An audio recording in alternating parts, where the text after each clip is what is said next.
Thank you both so much. It's a real honor to be here and speak with everybody today. I wish, of course, we were in person, but I do want to say I know how hard it is to engage with virtual conferences. So I really appreciate the fact that we have a huge crowd today and we have an international crowd, which is very exciting. So thank you so much, Michael and Derek, for organizing this, and thank you all for attending. So I want to start by kind of centering what I think we're doing today around the addiction epidemic that has been raging in the US for the last 2 decades. And so this is a graph showing the drastic increase in drug overdose deaths over the last 20 years. This sadly continues unabated. And of course, the most attention is focused on opiates and in particular fentanyl right now as a cause of overdose deaths, but alcohol is involved in about 25% of these deaths. There's also lots of deaths related to methamphetamine and cocaine and other drugs. So just wanting to make sure that all that we're talking about today is ultimately in the service of developing more accurate and more useful theories of addiction, more useful and practical assessment measures, and ultimately ways that could help shape treatment to be more effective so that we could save lives.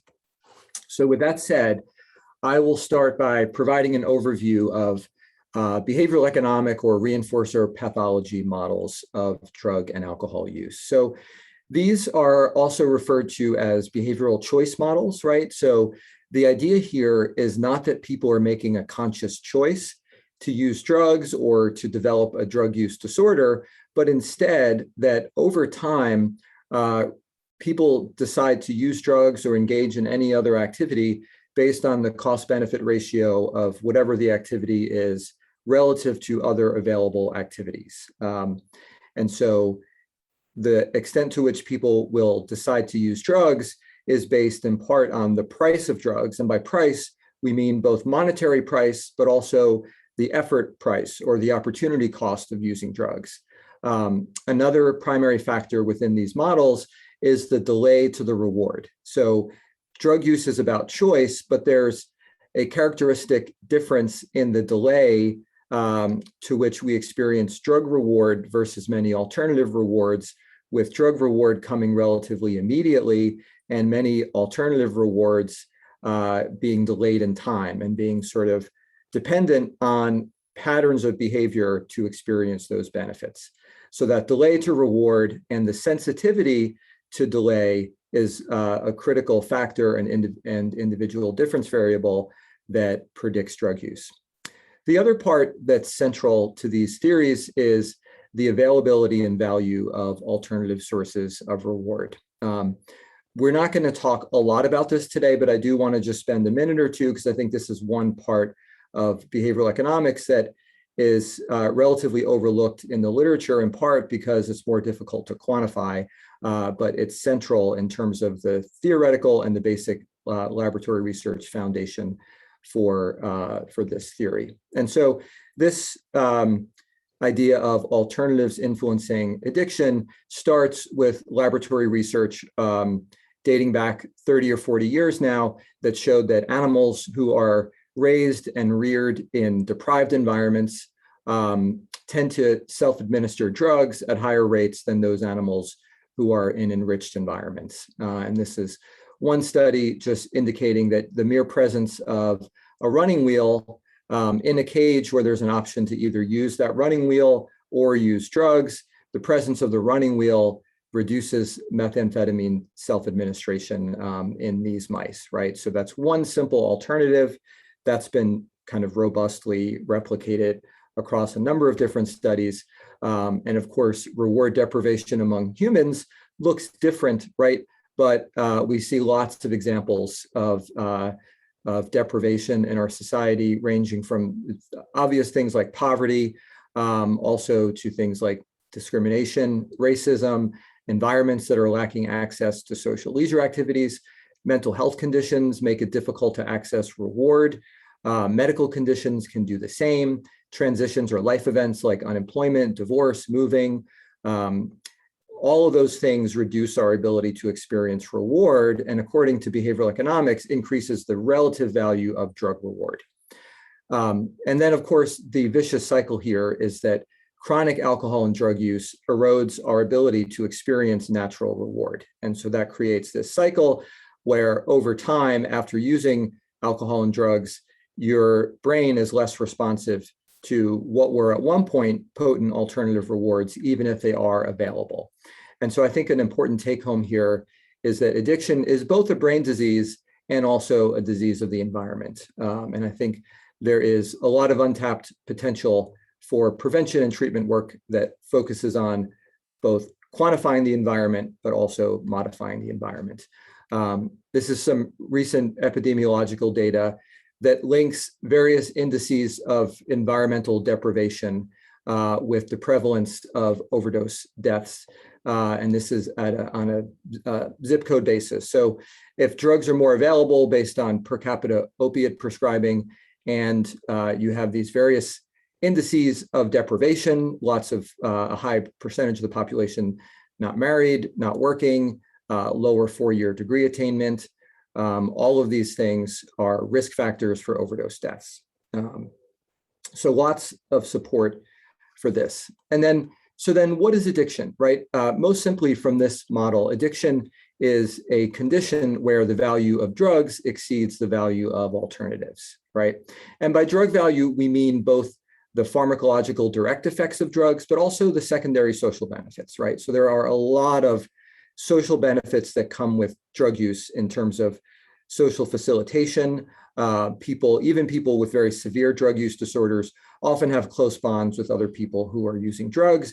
And so when they use drugs with those within that social network, they're experiencing drug reward, but they're also experiencing a lot of meaningful social reward based on being a part of this, this group of people with this common bond of drug use. And so with addiction, you have drugs having greater value and sort of garnering more behavioral allocation than these alternatives. With recovery, you have a situation where these alternatives either increase in value or in availability, and they then garner more behavioral allocation than drug use. So that is sort of an overview of this basic behavioral economic model.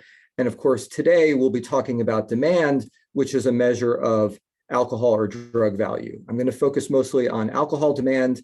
Dr. Aston will talk more about cannabis demand, but this same model applies across a number of different substances.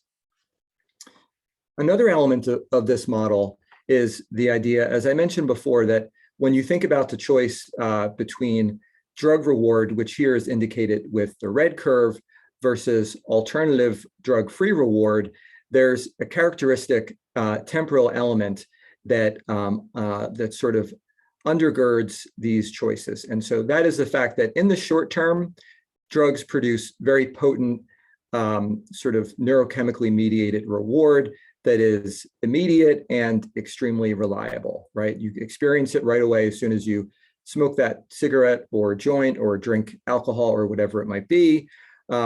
Many alternative reinforcers, which are represented with the blue curve, take more time in order to experience these rewards. So think about something like starting a fitness routine, starting school, starting a job, starting new interpersonal relationships. There's the initial awkwardness. There's these things might not initially feel good, but over time, patterns of behavior towards those alternatives lead to increasing value.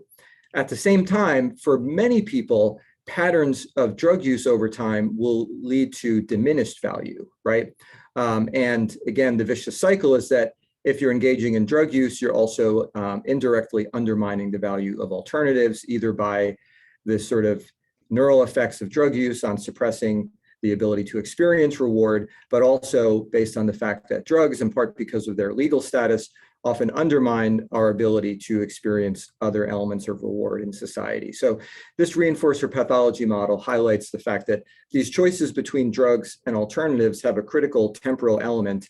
A key implication here is that treatments need to do something to either override this initial disparity, right? Something to artificially prop up the immediate value of alternatives, and or something to try to help people who are wanting to change an addictive behavior pattern to understand that this molar pattern of time allocated towards substance-free activities might over time have greater value than a pattern of drug use, right? So either immediate potent contingency management type interventions to increase the value of the alternative, or more cognitively mediated interventions that try to bundle those larger delayed rewards that over time will have greater value than drug rewards.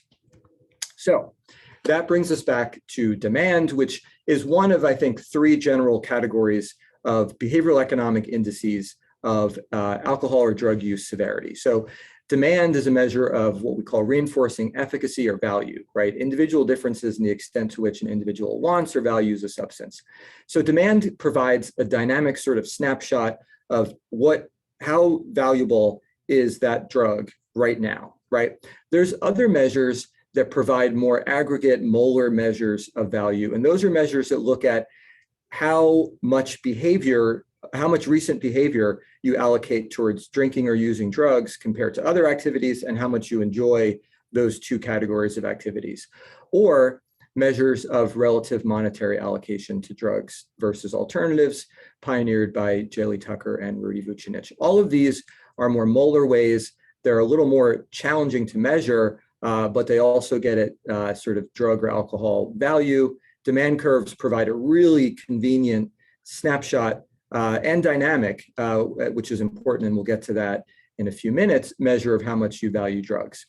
Then the other two categories are, again, ability to experience and access substance-free rewards, and then the extent to which your reward value diminishes with delay to receipt of that reward, which is delay discounting, or sort of self-report measures of consideration of future consequences. So today we'll focus on demand curves, but I want to situate that demand as just one element of these larger measures, or this larger theory of addiction.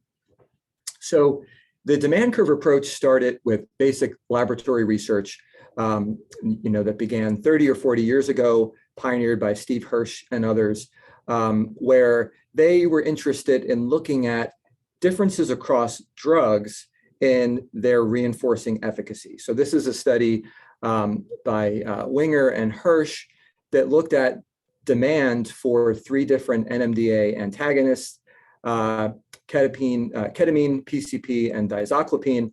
And this is consumption on the y-axis and price on the x-axis.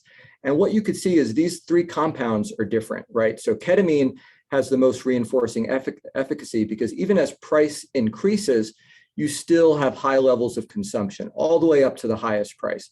The other two compounds, consumption falls off more quickly, right? There's a steeper slope and there's less sort of extreme high levels of consumption. This is the response output demand curve. So here you have responses per day plotted on the y-axis, and you could see also by this curve, the response output is more persistent for ketamine versus the other two compounds, which suggests that this is a more potent reinforcer. This is really useful information because if you're introducing a compound for therapeutic use with humans, it's important to know its reinforcing efficacy or potency because that's directly correlated with its abuse potential, right? So, or misuse potential. So that is sort of how these measures started.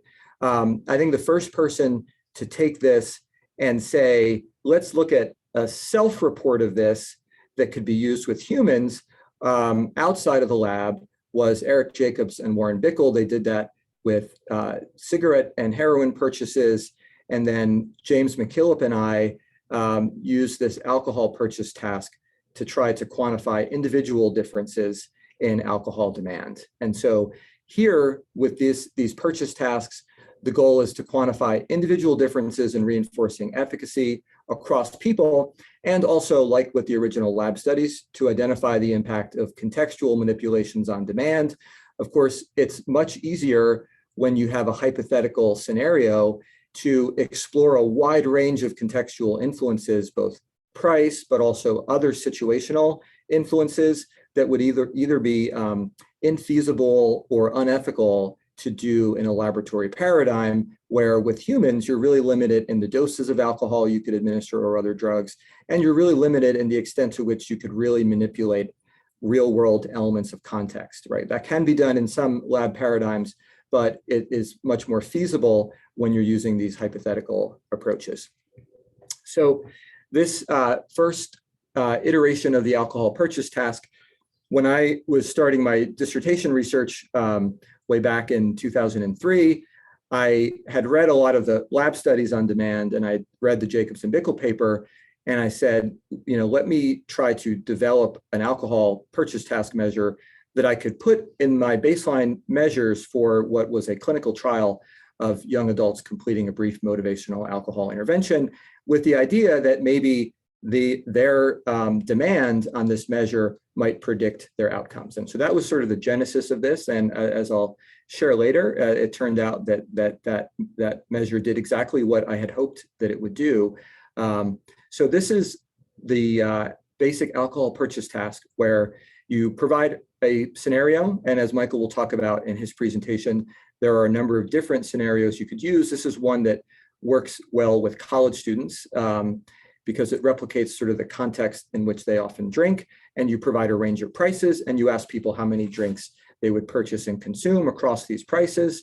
It takes 3 to 5 minutes to complete, and it generates 5 different indices of reinforcing efficacy or value, right? So again, here on the y-axis, we have consumption, and x-axis is price.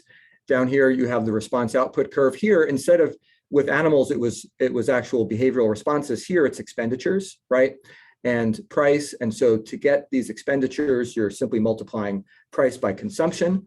And so you generate these 2 curves. Intensity is how much you would drink if price is 0. Elasticity is the slope of the demand curve, how sensitive is consumption to increases in price. Breakpoint, the first price that completely suppresses consumption. Pmax is the point at which demand shifts from relatively inelastic to relatively elastic. And then Omax is the maximum expenditure, right? And Michael Amlung and James McKillop did a really important early study to show that these self-reports are strongly correlated with actual lab-administered alcohol consumption, again, with the caveat that you could only ethically have somebody administer a certain amount of alcohol in a lab, an amount that doesn't really allow you to model the consumption levels that we see in the natural environment, right? But at least at those low to moderate drink totals, actual drink purchases in the lab correspond nicely to the hypothetical version. These indices are also serve as reliable individual difference measures. This is a paper that Sam Acuff took the lead on and showed that at 1 month, you have really high test-retest reliability for these hypothetical alcohol purchases and the resulting demand curve indices. And I want to talk for a minute about sort of why do these indices have clinical utility, right? And I'll talk about the evidence supporting that after I first talk conceptually about what are we really getting from alcohol purchase tasks that you don't get, for example, from standard measures of a timeline follow back or some other measure of how much did you drink in the past month, right? Because those are very easy to do. We're sort of already doing that. What is the potential value added with having people complete this additional measure that asks them how much they would drink if drinks were free, and then how much they would consume across these prices, right? So I think we're getting a couple things. One is this idea of how much would you drink if you could, right? So a lot of times people's drinking is constrained by a variety of factors.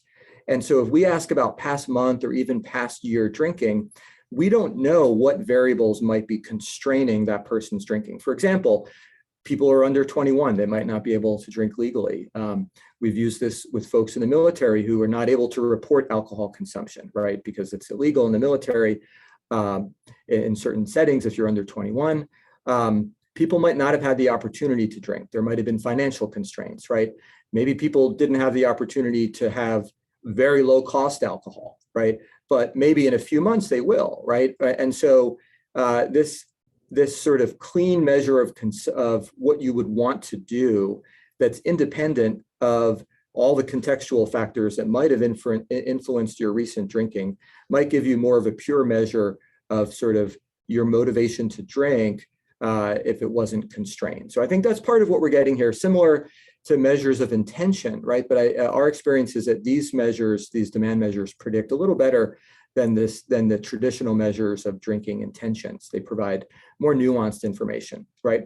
And also, peak consumption is a really significant predictor of problems, right? A lot of the difficulties people have with drinking, especially young adults, is in the acute time period, is not so much about how much you drink in a week, but it's about your peak consumption. So intensity really nicely models that element of risk. How much would you spend on alcohol, right? So in our society, money is a really important measure of value. And so we're learning more when we ask somebody how much you would spend on alcohol, right? So that gives you another way of just measuring value, right? We had a funny experience in our home this weekend. I have a teenage and a teenage boy and a 9-year-old, and we went out for pizza the other night. The 9-year-old brought some pizza home, and the next day he was making this for lunch.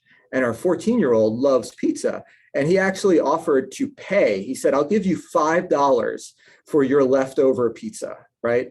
And the 9-year-old said no. So that was not enough. But the fact that our older son was willing to pay for that pizza suggests that pizza has high reinforcing value for our son, Finn, as a 14-year-old, which of course makes perfect sense.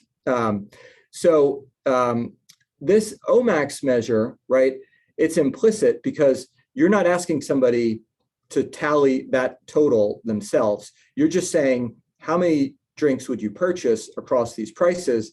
And then you multiply the drinks they would purchase or consume times the price, and you get that, right? So if drinks were $5 and they said they would have 5, their OMAX value might be $25, right? And so this may also be a proxy for the more general amount of behavioral resources an individual is willing to devote to drinking, right? Money is one resource, but time is another resource, right? And maybe response cost. And so I think that's part of what we're getting at with this measure is, an indicator of sort of how much of any valued resource you might be willing to devote to or to sacrifice to drinking. Would you drink even though you're risking some adverse outcome, right? Maybe how much you spend to drink might give you an indicator of that. So then the third general category is this idea of price sensitivity. And so again, that's another way of like how resistant is your consumption or persistent is your consumption to increasing costs. So that might be a proxy for when there are other things that make drinking more costly in terms of opportunity cost or potential risk. Is that enough to suppress your drinking, or will you still continue to drink, right? So I think these are all kind of, this is speculative, but I think that's part of what this brief little measure tells us, that accounts for the fact that even in models that control for how much the person reports drinking over the past month or over the past year, this measure of demand predicts clinically relevant outcomes. I think that's part of what might be going on here. And so I'll briefly review the literature sort of documenting that higher demand is associated with a lot of both direct measures of alcohol problems, but also correlated risk factors like craving, impulsivity, drinking to cope, psychiatric comorbidity, smoking, other drug use, right? People with elevated demand tend to have higher levels of all these risk factors. This is a study from Switzerland and Nicolas Bertholet's lab, where he and his group were able to survey almost 5,000 young Swiss men. I think they were 18 at baseline. They were military, completing a mandatory military sort of training that all Swiss men go through. And you could see this demand curve maps on really nicely to AUD severity. So that provides nice evidence there for validity. And then this is an under review paper. So I will, these are sort of tentative findings at this point, but this same group has a paper that followed these folks for 4 years, which is of course an impressive undertaking, and looked at how this is a correlation between the various demand indices and baseline levels of weekly drinking versus baseline demand and 4 year later measures of weekly drinking, right? And then same thing with heavy drinking, DSM criteria, and alcohol consequences. And what we found was that the correlations, as you might expect, were smaller over time, but baseline demand was a significant unique predictor of change in drinking and consequences over a 4 year period in this large sample of folks who were not completing treatment, just a large population sample, with the most significant predictors being intensity and Omax. So this, again, provides evidence that there's some value added here. This is a really nice meta-analysis that just came out last year by Victor Martinez Laredo and his colleagues.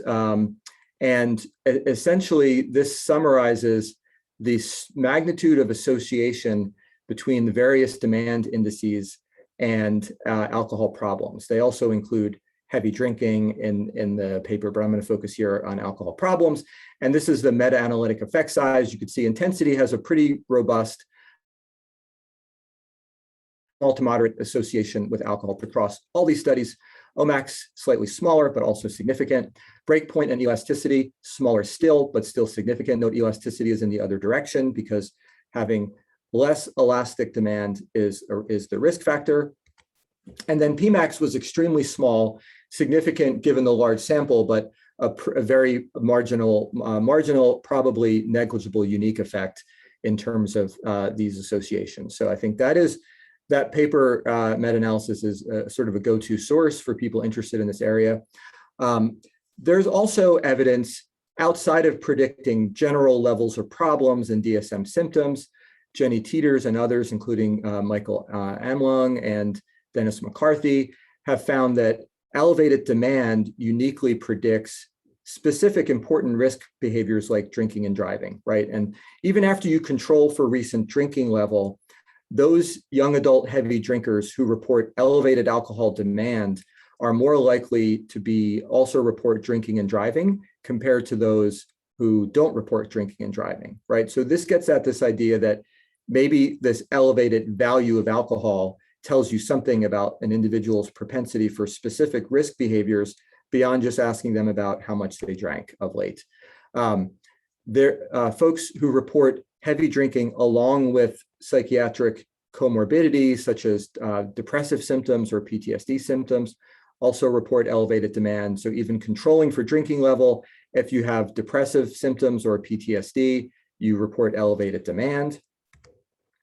And then Sam Acuff and others in my lab did this nice SEM model with college student heavy drinkers that essentially showed that if you're trying to predict alcohol problems, you're controlling for drinking level, two behavioral economic variables, namely the proportionate substance-related reinforcement, so that's the amount of activity, participation, and enjoyment from alcohol and drug use relative to total reinforcement and demand, both were unique predictors in the same model of alcohol problems, which suggests that these are two core indices of alcohol severity that uniquely predict alcohol problems. Another important domain of alcohol demand research, and I think an area where there's a lot of potential for this approach to inform prevention and treatment programs, is modifying the drinking context using the alcohol purchase task. So this is described as experimental manipulations of alcohol demand, right? So to understand how contextual events and treatment increase or decrease demand. So there have been now 4 or 5 studies looking at various interventions. This is a study from Lara Ray's lab at UCLA, where they found that if you administer naltrexone compared to placebo, that in a lab setting reduced alcohol demand. So nice evidence that this pharmacotherapy for alcohol use suppresses demand. we've done now 3 different studies that have shown that your baseline level of demand prior to completing an intervention, a brief alcohol intervention, and all 3 of these studies were with young adult heavy drinkers who were not treatment seeking, but were enrolled in a research study where they completed 1 or 2 sessions of brief alcohol intervention and reduced their drinking. And so the baseline levels of demand predicted likelihood of change over time, even after controlling for baseline drinking. So those were 3 studies. And then 2 of those studies also measured demand immediately after the brief motivational intervention. So we had demand before and after. And what we found is that the demand before to after, and here we have baseline to 1 month, but the findings are the same if it's immediately post-session. This is assessment. You see no change in demand intensity. These are 2 different brief alcohol intervention conditions.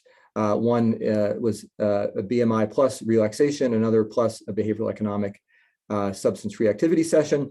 Both of those reduced demand, and the extent of the reduction in demand predicted outcomes even more robustly than baseline demand. So these approaches provide a dynamic way of assessing change in how much you value alcohol that can importantly predict your likelihood of change and potentially your need for further treatment.